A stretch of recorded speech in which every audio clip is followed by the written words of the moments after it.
नमस्कार बंधुरा पियाली मसाला वर्ल्डे आपनादेर स्वागत। चले एसेछि आज के एक नतून रेसिपि निये धाबा स्टाइलेर डिमेर कारी।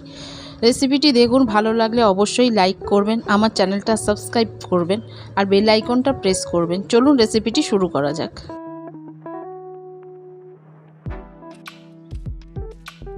एखाने आमी 3টে ডিম निये निয়েछि।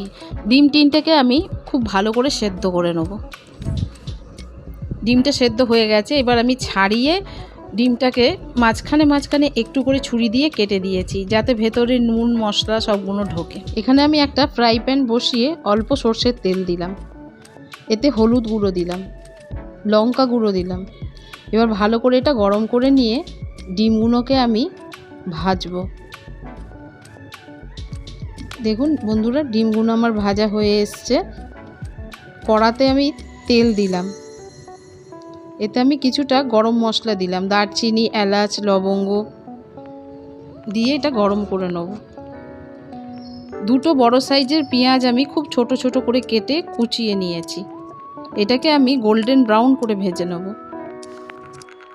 8 চামচ আদা বাটা দিয়ে আমি এটা নেড়ে নেব।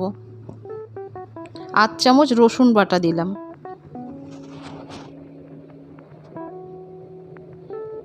8 চামচ জিরে গুঁড়ো, 8 চামচ ধনে গুঁড়ো, অল্প একটু হলুদ,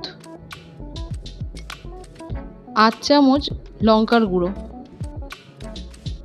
8 চামচ রেড চিলি পাউডার। নুনটা অবশ্যই স্বাদ মতো দেবেন। অল্প জল দিয়ে আমি মশলাটা ভেজে নেব। দেখুন মশলা থেকে তেল ছেড়ে আসছে। এবার আমি এর মধ্যে 50 গ্রাম টক দই দিলাম। দই দেওয়ার সময় অবশ্যই আঁচটা কম করে দেবেন। এতে আমি ডিমগুলো ছেড়ে দিলাম।